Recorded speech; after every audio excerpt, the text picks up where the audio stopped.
Guys, kamu pernah nggak sih pindah rumah dinas ke daerah baru, terus ngerasa kayak semua orang di komplek itu tahu kamu tinggal di situ, tapi mereka sendiri nggak pernah kelihatan?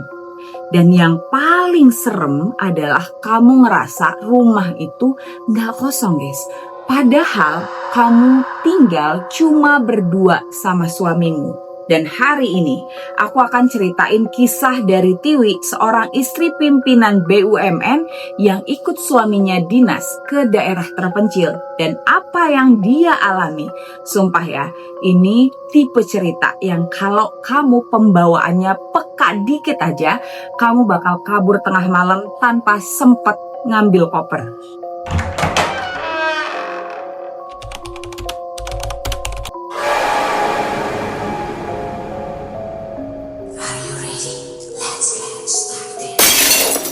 Hai guys, thank you for coming and welcome back ke segmen Kerok, kisah epic horror, kamu, aku, kita.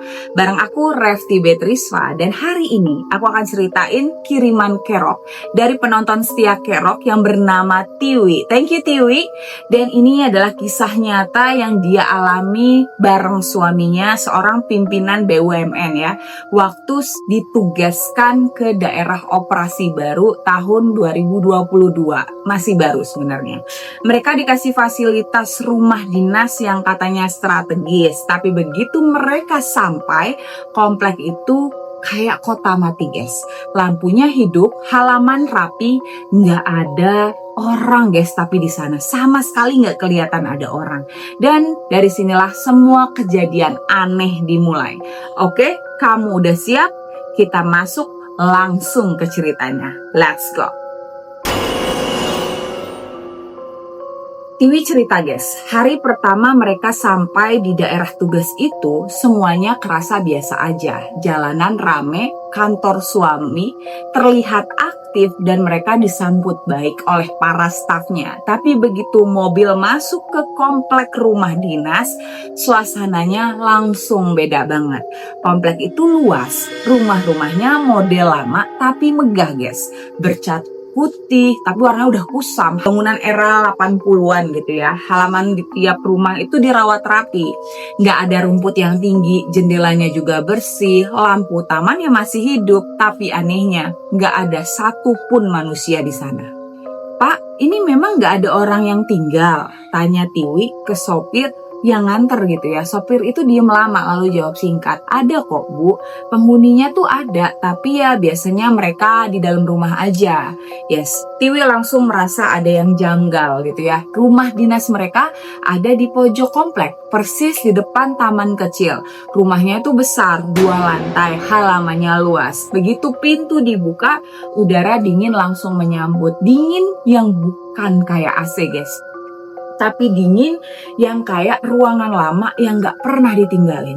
Tiwi masuk pelan nih ke rumah itu. Rumah itu bersih, tapi suasananya tuh kayak kok berat banget gitu ya. Langit-langitnya tinggi, lantainya marmer warna putih. Suara langkah Tiwi itu menggema di sana. Sorenya nih, suami Tiwi meeting nih sampai malam. Jadi Tiwi beres-beres lah di rumah itu sendirian. Dan menjelang maghrib, Tiwi lagi di dapur ya, tiba-tiba nih si Tiwi dengar suara kursi diseret dari ruang tamu yang ada di depan. Grrrr gitu ya. Tiwi langsung kaget. Dia yakin banget tadi dia udah rapihin kursi dan gak ada siapa-siapa di situ. Dia keluar nih dari dapur, lihat ruang tamu. Kursinya geser 1 meter guys, menghadap ke arah pintu depan. Tiwi ini mulai panik. Dia masuk kamar, hubungi suaminya yang bilang, istirahat aja Wi, mungkin itu suara tetangga. Padahal ya guys ya, komplek itu sepi banget. Jam 8 malam nih guys, Tiwi sempat lihat siluet seseorang lewat di depan rumahnya. Tapi waktu dia buka pintu dan juga nengok, koridor komplek kosong guys. Yang ada cuma angin dingin dan suara dedaunan yang jatuh. Malam itu Tiwi baru sadar, rumah dinas itu bukan rumah dinas biasa guys. Hari kedua, suami Tiwi pulang lebih malam lagi guys. Jadi ya setelah makan, Tiwi naik nih ke lantai 2 buat nyiapin kamar kerja buat suaminya. Lantai 2 itu lebih sunyi lagi nih daripada bawah. Ada 3 kamar kosong di sana, 1 kamar mandi dan juga ada balkon yang kecil di sana ya. Lampunya tuh remang-remang dan tiap langkah di lantai kayu bikin suara tek tek tek gitu. Waktu lagi nyusun buku di rak, Tiwi dengar suara lembut dari kamar paling ujung. Wih, suara perempuan. Pelan. Iramanya seperti memanggil seseorang yang udah akrab gitu guys ya. Tiwi refleks jawab, iya. Tapi beberapa detik kemudian dia sadar nggak ada siapa-siapa di lantai 2 itu. Dia diem ya guys ya. Jantungnya mulai berdetak keras. Lalu terdengar lagi, wih, sini. Tiwi langsung kabur turun guys ya. Di bawah dia duduk di sofa sambil gemeteran. Dia telepon lagi nih suaminya. Tapi suaminya balik lagi ya bilang ya guys ya. Itu mungkin kamu lagi capek Wi. Banyak orang baru pindahan juga kayak gitu kok ya. Biasanya halusinasi gitu, stres kamu. Tapi ya Tiwi tahu suaranya itu jelas banget guys. Dan itu bukan halusinasi. Dan malam itu Tiwi tidur di ruang TV sambil nyalain semua lampunya. Tapi jam 2 malam ada suara langkah dari lantai atas. Tek, tek, tek, tek. Allahu Akbar. Pelan, teratur, seperti ada orang yang jalan mondar-mandir. Kadang berhenti, kadang lanjut lagi. Kadang seperti ada yang berdiri persis di atas posisi Tiwi tidur nih ya. Tiwi ya udah gak tahan lagi, dia nangis. Tiwi nangis lah ya sekencang-kencangnya. Dan ketika suara langkah berada tepat di atas kepala Tiwi, dia dengar lagi suara nafas berat kayak orang berdiri sambil menunduk dari lantai 2. Pelan, menarik, melepas sampai akhirnya terdengar suara guys. Rumah ini bukan untuk kalian. Tiwi langsung tarik selimut dan telepon suaminya meski udah tengah malam. Bodoh amat, dia udah gak peduli. Malam itu suaminya akhirnya pulang cepat. Tapi begitu mereka mau naik ke lantai 2 bareng-bareng nih guys, tangga terasa jauh lebih dingin daripada sebelumnya. Beberapa hari setelah kejadian itu, suami Tiwi mulai sering lembur dan Tiwi jadi lebih sering sendirian di sore sampai malam guys ya. Tetangga nggak ada yang kelihatan guys. Lampu rumah tetangga nyala semua sebenarnya. Ada rumah yang TV-nya nyala dengan keras, ada rumah dengan jemuran yang selalu ganti tiap harinya. Tapi nggak ada penghuni yang keluar masuk. Bayangin sendiri ya, seolah komplek itu hidup tapi tanpa manusia. Nah, udah masuk hari kelima. Tiwi nekat jalan-jalan keliling komplek. Dia mau cek apakah sebenarnya ada orang atau enggak sih. Di rumah samping dia bilang, permisi, saya Tiwi, penghuni baru. Sunyi guys. Dia ke rumah depan lagi. Assalamualaikum. Tetap sunyi. Tapi dia dengar TV dari dalam rumah itu. Tiwi dorong gagang pagar ya. Ketika dia dorong, pagar itu bergerak sendiri. Padahal tadi terkunci. Tapi tiba-tiba dari dalam rumah ada sosok berdiri di balik gorden. Siluetnya tinggi, rambutnya panjang kayak perempuan. Yes, Tiwi seneng. Akhirnya ada tetangga, dia melambaikan tangan. Tapi sosok itu cuma berdiri diam, lama tanpa gerak sama sekali. Lalu pelan-pelan kepalanya miring ke kanan, lalu miring ke kiri. Gerakannya nggak normal, kayak boneka rusak guys. Tiwi langsung mundur. Pas dia balik badan mau pulang, ada bapak-bapak tua lewat sambil bawa sapu. Bu Tiwi ya? Tiwi kaget nih, akhirnya ada orang. Dia jawab cepat, iya pak, bapak tinggal di rumah yang mana? Bapak itu cuma senyum kecut gitu. Saya bukan penghuni di sini bu, saya cuma tukang sapu, tukang kebun komplek. Tiwi langsung cerita kalau dia lihat orang berdiri di balik gorden rumah depan tadi. Bapak itu langsung pucat. Maksudnya, ibu lihat pak, tetangga saya. Bu, itu rumah udah kosong dari 2015. Tiwi langsung merinding dong ya guys ya. Dan bapak itu lanjut berkata guys ya, yang tinggal di sini cuma yang dulu, penghuni baru biasanya nggak betah bu. Wow. Malam terakhir sebelum kejadian besar, Tiwi dan suaminya makan di ruang makan. Suaminya udah lihat sendiri betapa janggalnya komplek itu. Suara langkah di lantai 2 juga pernah dia dengar gitu ya. Tapi dia berusaha untuk gak panik.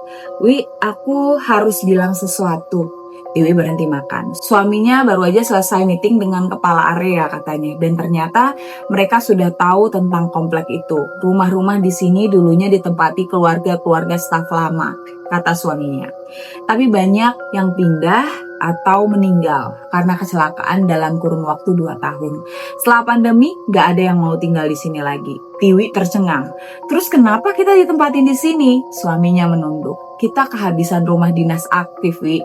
Dan mereka bilang hanya rumah di pojok yang masih aman. Aman dari apa? Tiwi tanya. Suaminya gak jawab. Dia cuma mandang pintu belakang. Tiba-tiba lampu ruang makan kedap-kedip lalu mati. Gelap total, dan setelah beberapa detik lampunya nyala lagi. Dan ketika lampunya nyala, ada perempuan berdiri di pojok ruang makan.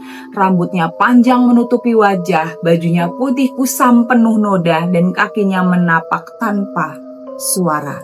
Tiwi langsung teriak, suaminya sigap narik Tiwi ke baliknya. Tapi perempuan itu bergerak dan berdiri, tubuhnya seperti melayang sedikit maju tanpa langkah kayak diseret oleh udara.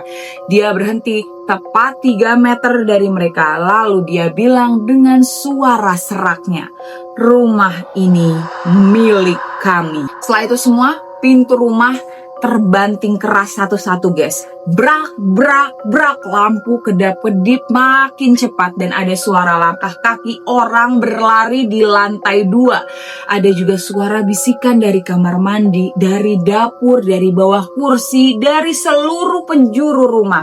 Tiwi dan suaminya kabur keluar rumah tanpa bisa mengambil apapun, tanpa berpikir mau ambil apapun dari rumah ya guys ya.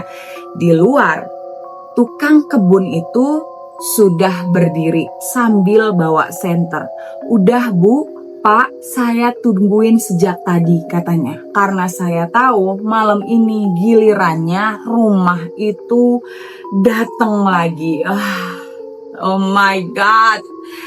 Yes, dan itu dia guys ya, cerita nyata dari Tiwi tentang komplek rumah dinas yang kelihatannya biasa aja gitu ya, tapi ternyata punya penghuni yang gak kelihatan. Oh my God. Dan kadang ya guys ya, tempat yang kelihatannya aman, bersih, rapi, terawat, justru bisa aja menyimpan cerita paling kelam yang bersembunyi di sana. Dan buat kamu yang pernah tinggal di rumah dinas atau perumahan lama, kamu pasti ngerti banget aura-aura yang gak bisa untuk dijelasin ke orang lain.